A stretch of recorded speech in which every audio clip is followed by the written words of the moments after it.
Kalau kita menatap ke langit pada malam yang cerah, ribuan bintang tampak menghiasi langit malam.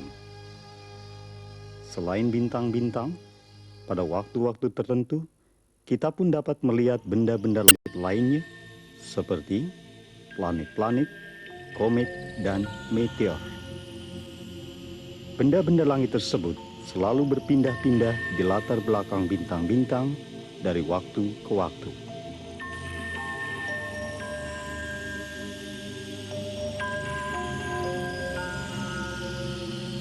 Bintang-bintang tampak seolah-olah merupakan titik-titik cahaya yang lemah.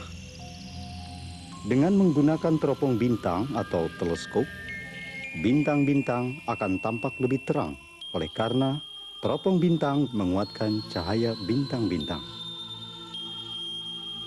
Banyak bintang yang tidak terlihat oleh mata langsung dapat teramati lewat teropong bintang.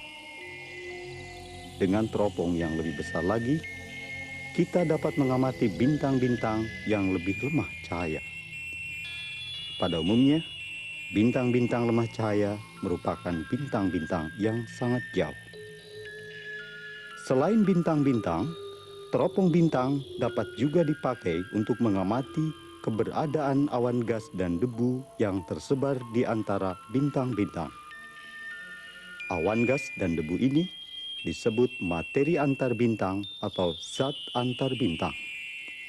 Dari awan atau kabut seperti inilah benda-benda langit terbentuk. Dalam jangka waktu yang sangat panjang, jutaan sampai miliaran tahun, kabut gas mengerut karena gravitasi di bagian pusat awan, berputar dan menjadi panas. Penimbunan panas yang tinggi di pusat awan mengakibatkan terjadinya reaksi termonuklir yang mengubah hidrogen menjadi helium. Reaksi termonuklir yang dihasilkan menghentikan runtuhnya bola gas dan akhirnya lahirlah bintang-bintang dan benda-benda langit lainnya.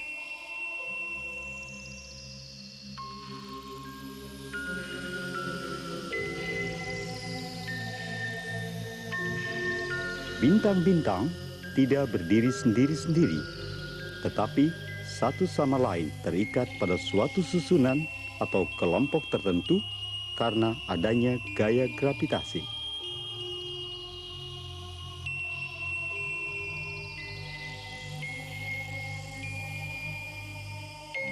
Bumi dan satelitnya yang disebut bulan merupakan suatu kelompok kecil dari benda-benda langit di jagat raya. Dengan setia, bulan terus-menerus beredar mengelilingi bumi. Bumi merupakan salah satu anggota dari sistem keluarga matahari atau tata surya. Dalam tata surya, bumi hanyalah sebuah titik saja. Tata surya terdiri dari matahari, 9 buah planet, 61 satelit, dan beribu-ribu asteroid serta komet menempati ruang yang maha luas di jagat raya. Semua anggota tata surya dengan setia beredar mengelilingi matahari. Tata surya kita merupakan salah satu sistem perbintangan yang terdapat dalam galaksi Bima Sakti. Tata surya di dalam sistem galaksi Bima Sakti hanyalah sebuah titik cahaya saja.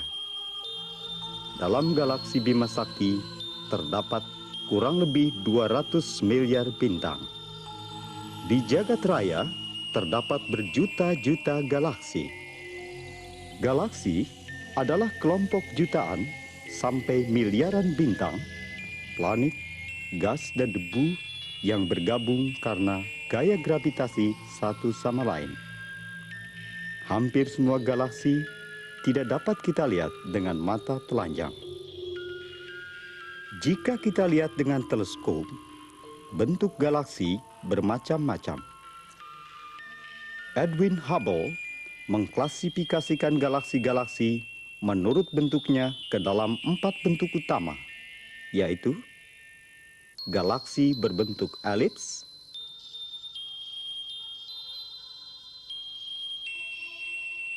galaksi berbentuk spiral,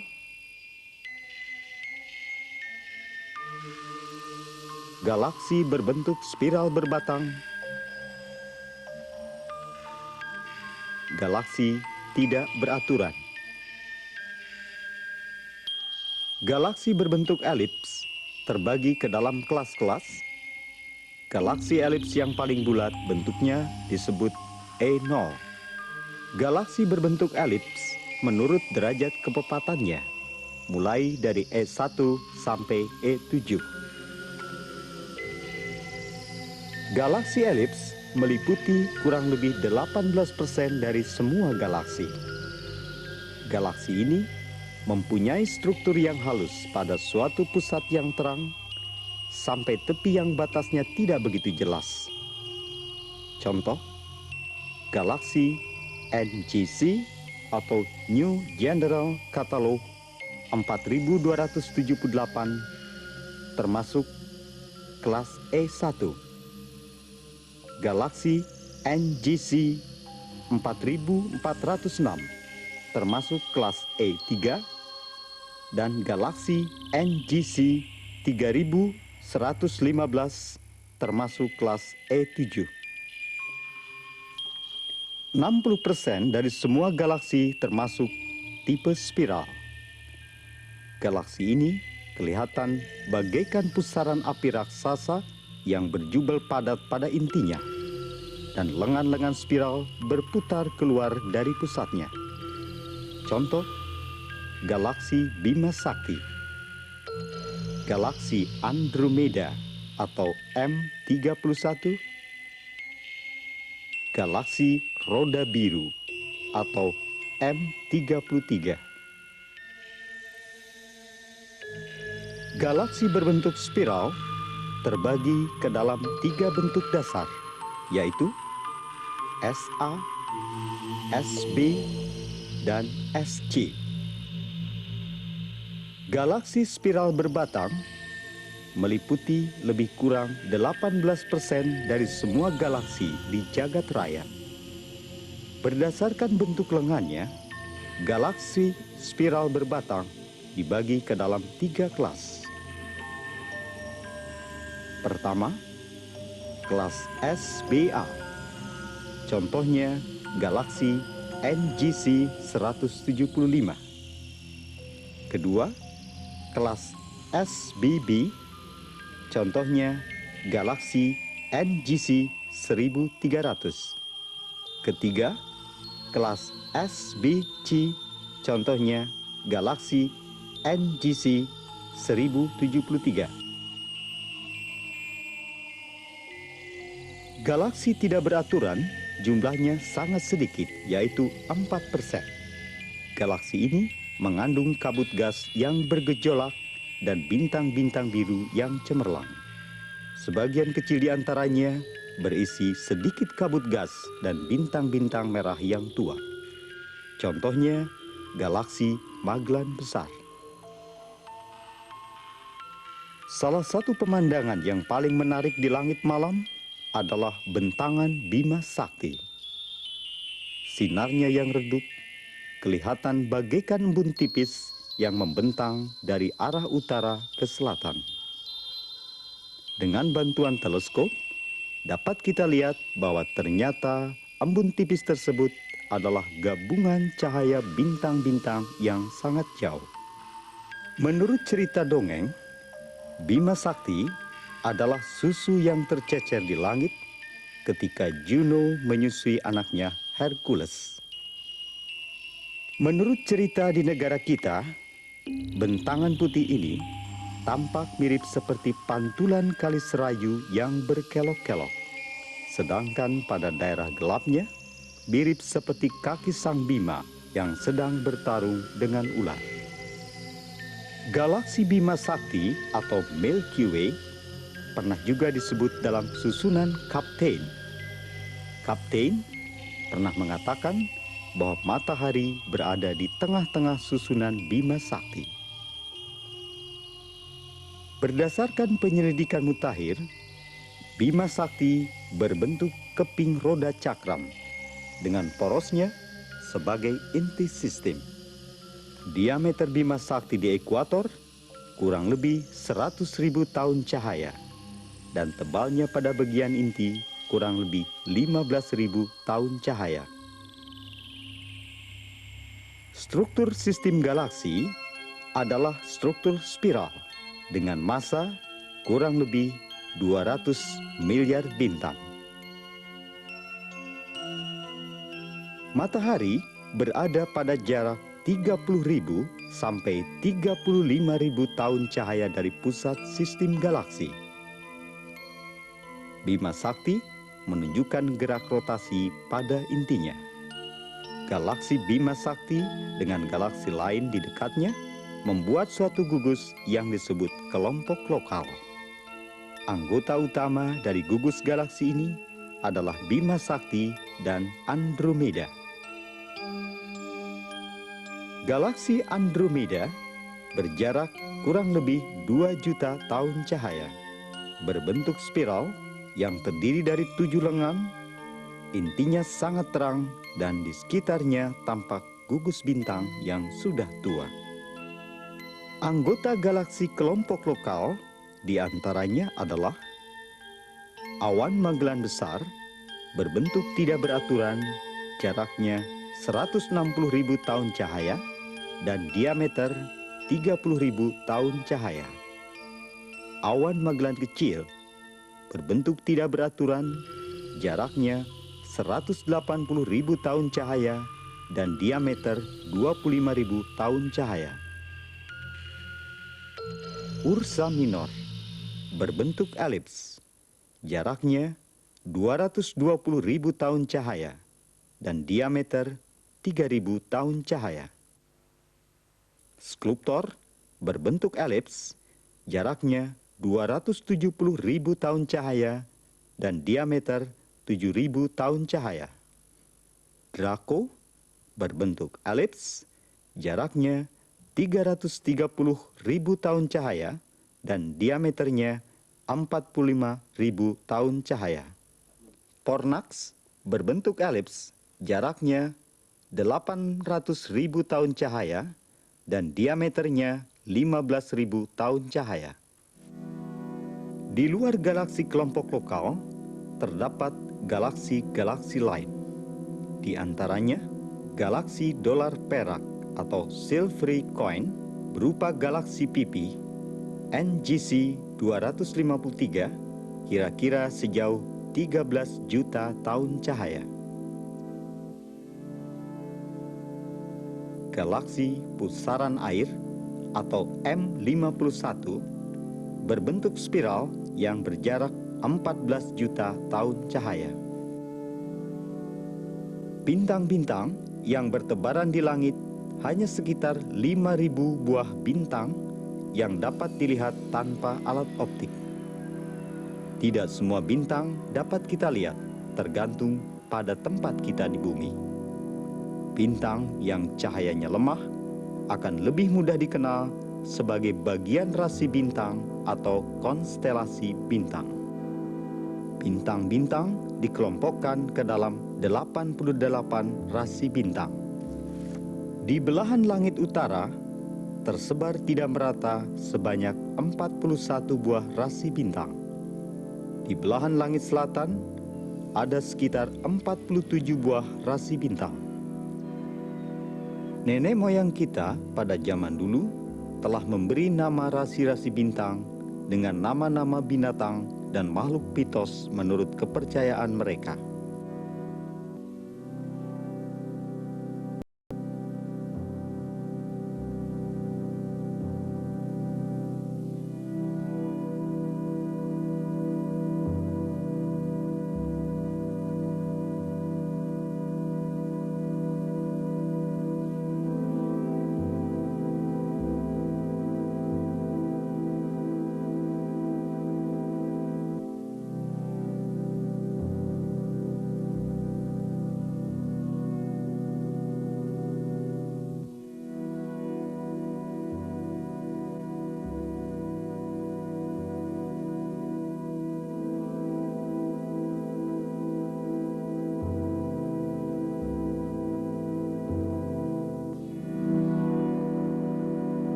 Bintang-bintang yang terdapat pada setiap rasi diberi simbol abjad Yunani dan diikuti oleh nama rasi bintang.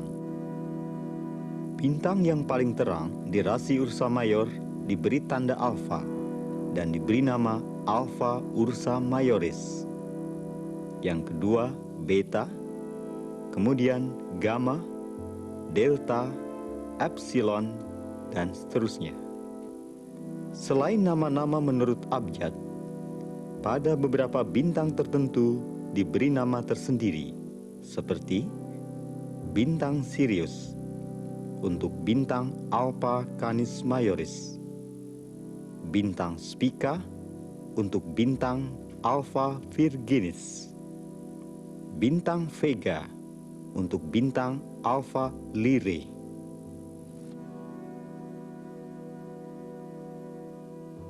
Rasi-rasi bintang yang terdapat di sepanjang ekliptika disebut zodiak. Zodiak di dalam astrologi sering dikaitkan dengan nasib keberuntungan manusia. Ekliptika adalah lintasan peredaran semut tahunan matahari atau lintasan peredaran bumi mengelilingi matahari. Setiap rasi bintang dilalui oleh matahari selama 1 bulan.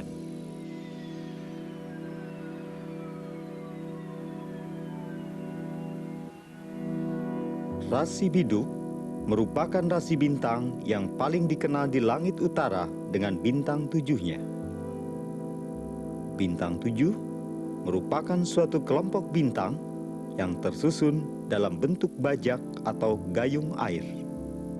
Kedua bintang di ujung mata bajak, yaitu bintang Beta Ursa Majoris dan bintang Alpha Ursa Majoris, disebut petunjuk karena menunjuk ke arah bintang kutub utara atau Polaris yang berada di sekitar kutub langit utara.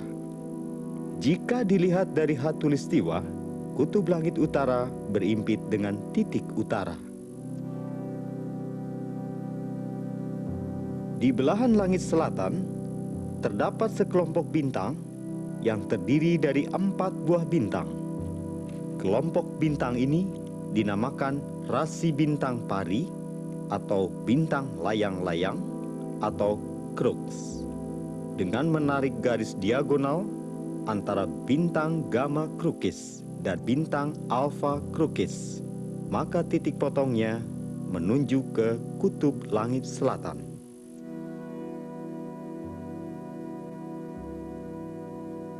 Pada awalnya, semua benda langit digolong-golongkan menurut terang cahayanya dalam 6 tingkat.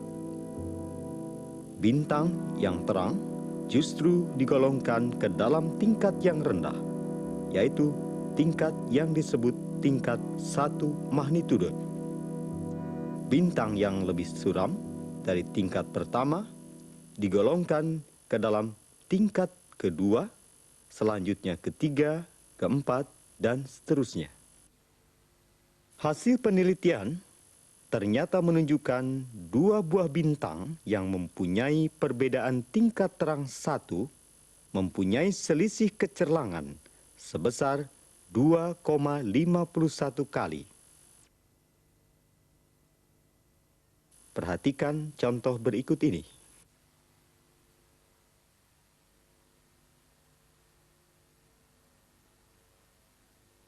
Apabila magnitudo bintang A sama dengan A magnitudo dan bintang B sama dengan B magnitudo serta nilai B lebih besar dari A, maka bintang A sama dengan 2,51 pangkat B dikurangi A lebih terang dari bintang B. 10 bintang yang paling terang kelihatan di langit. Matahari, magnitudo yang tampak minus 26,72.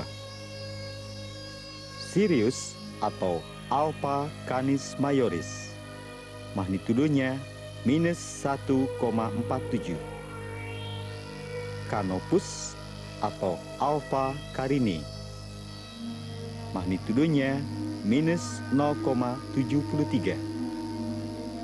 Vega atau Alpha Lyrae, magnitudonya 0,04.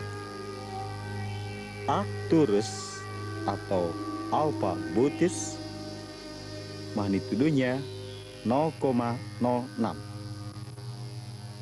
Rigel atau Beta Orionis, magnitudonya 0,08. Capella atau Alpha Aurigae, magnitudonya 0,09. Alpha Centauri, magnitudonya 0,33. Procyon atau Alpha Canis Minoris, magnitudonya 0,34.